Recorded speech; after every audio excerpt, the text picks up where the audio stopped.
Hello, my name is MooingCat and welcome to my updated walkthrough of Town 1 in the St. Patrick's Day event. This video is an update of the walkthrough I made last year. It makes the town around half an hour quicker, with a theoretical minimum time of around 27 hours, without costing any more pots of gold. That said, my old walkthrough from last year still works great, so you can find both of them in my updated St. Patrick's Day spreadsheet linked in the description. As usual, I also have an event tutorial and strategy guide for this event, both in video and written format, which are also linked in the description. And one final thing before I begin, this content takes quite a long time to make, so if you find it helpful, please leave a like and a comment and share it with your friends and guildmates, it truly does help me out. Alright, let's begin the town by unlocking the Hats building and buying the required managers. My recommendations for this town is to get Hats to level 3, Festival to level 3 and Shipyard to level 2. Now, as you can see here, I completely forgot about pots of gold before starting, so I had to scramble to get what I needed for the managers, so make sure you have all the pots you need before starting. In the end, not a big deal, just made the start a bit more interesting. Anyways, your first goal is to level your Hats up to level 25. This will not take long at all, only a minute or so. After that, you should level both your Festival and Shipyard to level 10. While doing so, you will get your first upgrade task, but you don't need to think too much about it, it'll be completed as you continue. Your next goal is to unlock the Flowers factory, get the manager to level 2, and then upgrade the factory to level 5. After that, you should upgrade Festival and Shipyard, both to level 25 at the same time. After that, it's back to Flowers, upgrading it to level 25. Then back to Festival and Shipyard again, upgrading both to level 50. When that is on, you should get Hats to level 50 as well. A short wait after that, we can move on to unlock the Cake Factory. Upgrade the manager to level 1.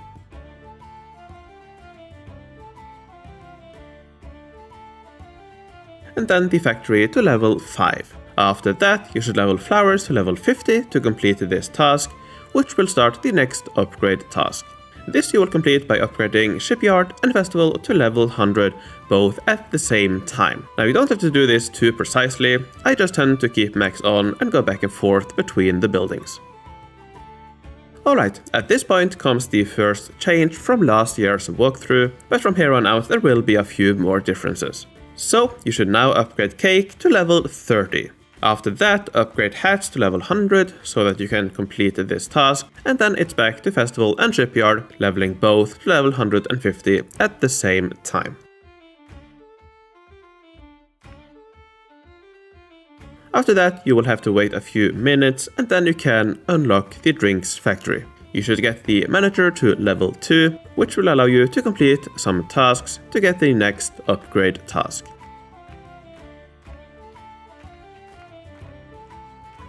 To complete that, first level Drinks to level 7, then Cake to level 50, and then Flowers to level 100.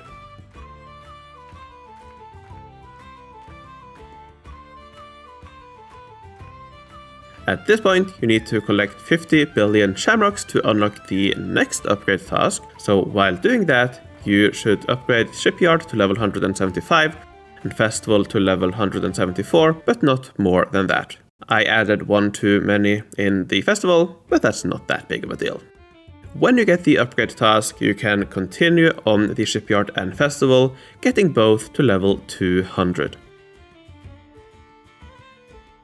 After that, upgrade the Drinks to level 25, and then unlock Fireworks. Get the manager to level 2,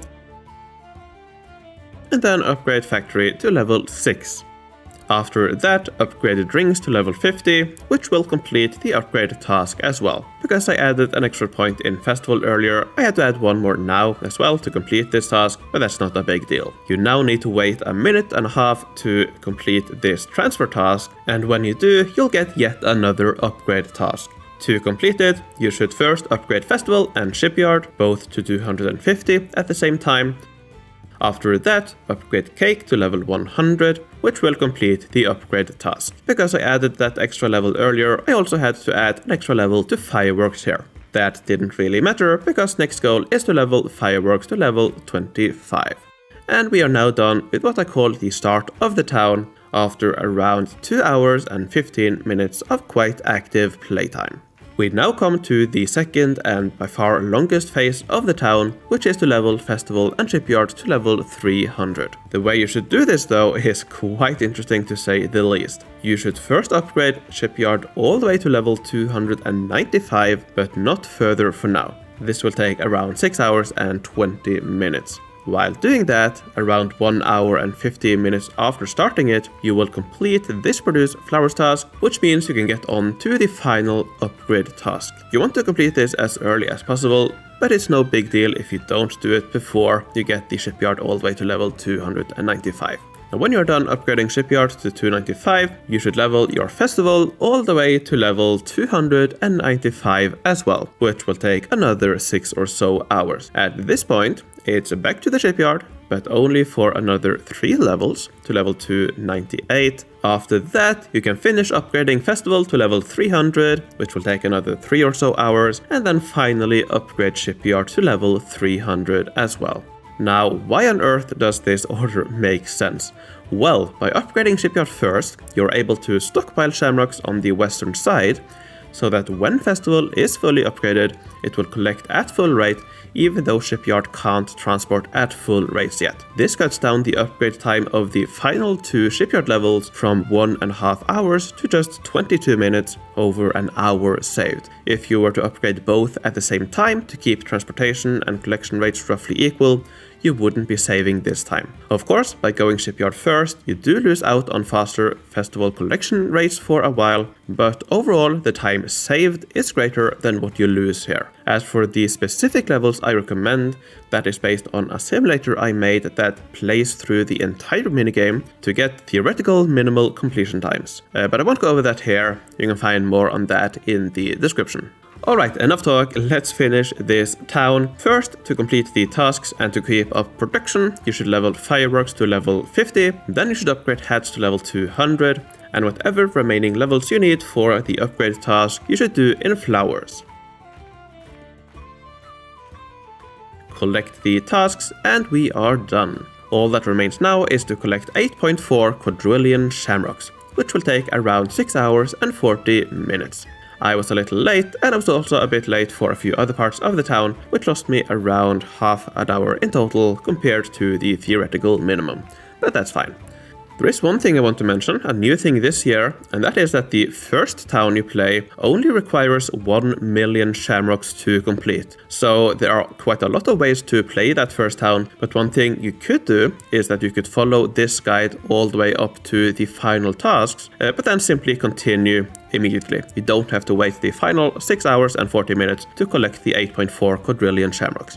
That is probably what I will do, but more on that in my strategy guide. Another thing I want to point out is that at this point, you could also decide to wait another 6 hours for this task. It's only one extra task, but you probably will have time for it. The event is long, and depending on your strategy, it is very unlikely you'll need to complete towns anywhere close to this fast. For more on that though, again, check out my strategy video and written guide. And also make sure to check out my walkthroughs for the other 2 towns. All of that and much more you can find linked in the description. And that's it for my Town 1 walkthrough. I hope this was helpful, and I hope it gave you a better idea of how to play this minigame.